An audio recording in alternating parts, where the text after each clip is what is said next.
Gimana? Oke, misalnya begini, tahun 2028 itu adalah lulusan orang-orang misalnya gini, misalnya terjemahan tahun 1928, 40 tahun yang lalu. Dia menerjemahkan sesuai dengan kekuatan otak di 40 tahun yang lalu. Kan otak kan masih lemah, masih kolot-kolot. Nah, pada waktu tahun 2023 direvisi dengan bahasa yang lebih tajam. Bahasa yang lebih tajam. Gini ya, contoh misalnya zaman dulu berarti kalau goblok gitu ya intinya ya. Setiap orang semakin tahun itu semakin pintar, semakin tahun semakin banyak ilmu-ilmu. Contoh misalnya gini, misalnya Tuhan pertama, mereka akan mendatangi neraka.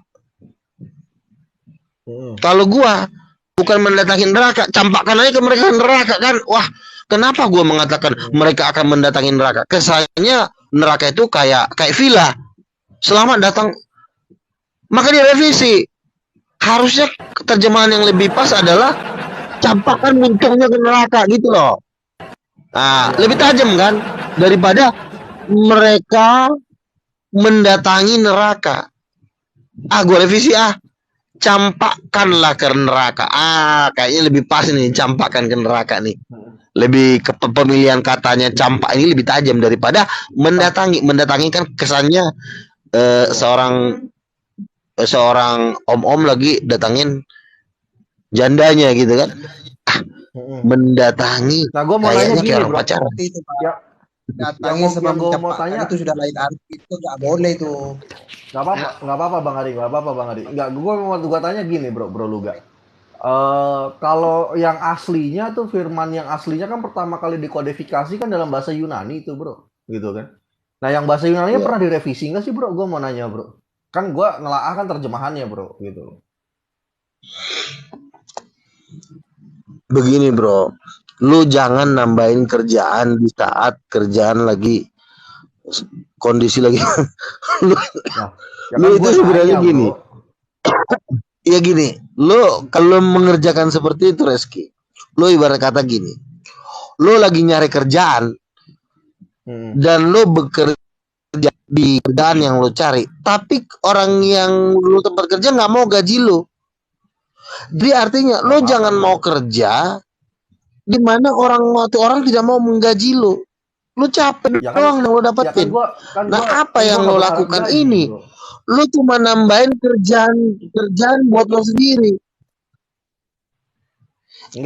Artinya kan lu mengharapkan hikmat, mengharapkan kebenaran, tapi yang lu dapatin sebenarnya yang lu lakukan itu sia-sia. Capek lu. Lu mending pilih gaya gua. Ini Alkitab nih. Nah, makanya ini semuanya sebenarnya tergantung nasib sebenarnya. Kalau nasib lo udah nggak punya Roh Kudus, ya udah, lo hanya menantikan lo pertolongan. Karena kondisi lo sekarang sebenarnya lo kondisi di lumpur. Lo mau berlari secepat mau melepaskan diri nggak bisa, harus ada orang yang narik lo. Nah, gue di sini mau menarik lo dari lumpur. Cara mengerti Alkitab itu sebenarnya cuma satu. Gue kasih tahu caranya. Lu pegang bukan tulisannya, tapi dianya, rohnya yang lu pegang.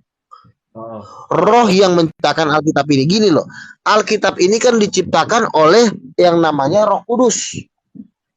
Nah, biar lo nggak pusing-pusing, lo cari Roh Kudusnya, jangan cari kitabnya. Karena kalau ada Roh Kudus di dalam diri lo, Roh Kudus itu yang nanti bisa membuat rekaman ulang.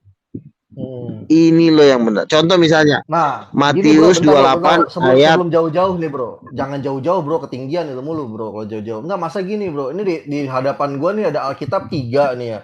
3-3-nya beda semua, bro. Gimana, bro? Makanya kan gue udah bilang, Reski, kalau lu cuma megang Alkitab, yang ada lu cuma kedapat capeknya minta ampun. Lu lagi dikerjain sama setan sebenarnya. Assalamualaikum.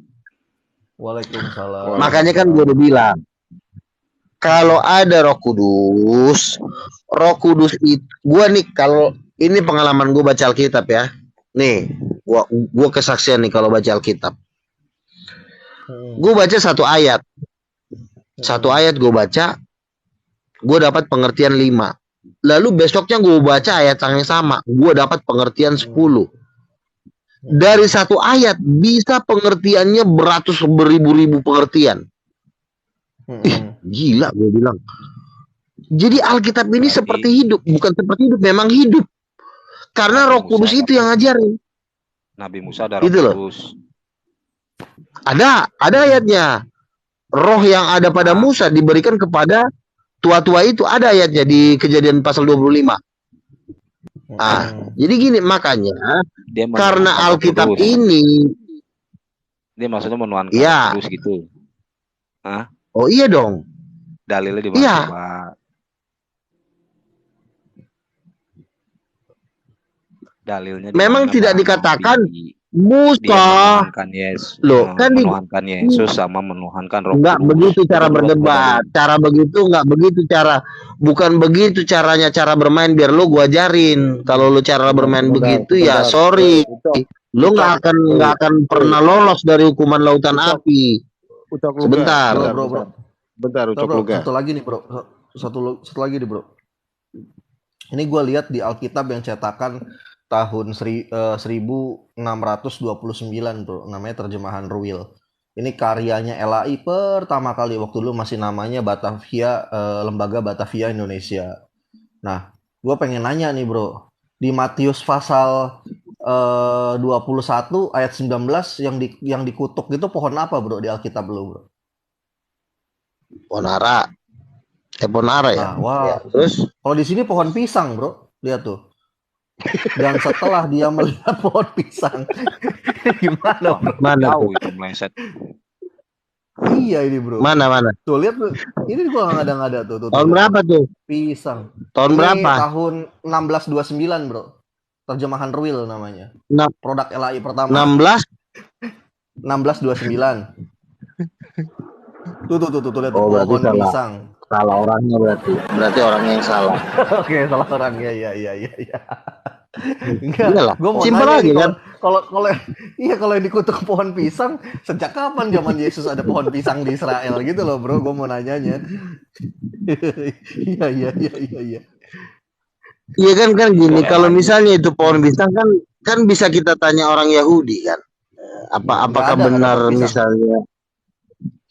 Nah kan sebenarnya masalah-masalah kayak gitu tuh bukan masalah terlalu kecil kayak gitu-gitu. Jadi makanya kan gue udah bilang, lu kalau ingin tahu Alkitab, lu harus minta rohnya dulu, karena sumber dari Alkitab ini adalah Roh Kudus. Nah, satu lagi nih, bro, nih. Ini di Ayub 40:15 nih, bro. Perhatikan Kudanil yang telah kubuat seperti juga engkau, ia makan rumput seperti lembu. Perhatikan tenaga di pinggangnya, kekuatan pada urat perutnya. Nah, gue bingung, Kudanil sejak kapan kelihatan urat perutnya, bro? Sama satu lagi, meregang ekornya seperti pohon aras. Setahu gue teringgiling dah yang kayak pohon aras ininya, ekornya bukan Kudanil. Ya itu kan dugaan lu, gimana sih? Tar. Gue keluarin kan setahu gue. Emang lu punya Kudanil? Ya kan nggak harus punya Kudanil, kita bisa lihat gambarnya, bro. Oh jadi sampai urat-uratnya lo periksain gitu loh. Waduh. Nih. Urat. Nih Kudanil. Nah hal-hal yang kayak gini lah kadang-kadang kan gue udah bilang kan. Gimana lo mau bisa merubah bangsa ini kalau hal-hal seperti itu aja belum bisa lo atasin. Yang perlu lo gini, bro. Tenang, lu kan Bang Luga, mengoreksi tenang. Jangan Alkitab. panik gitu, Bang Luga. Tenang. Sabar, bro. Gini kan. Dulu, Pak. Lu menghabiskan waktu. Jadi sabar, Bang Luga. Lagi. Sebentar gini.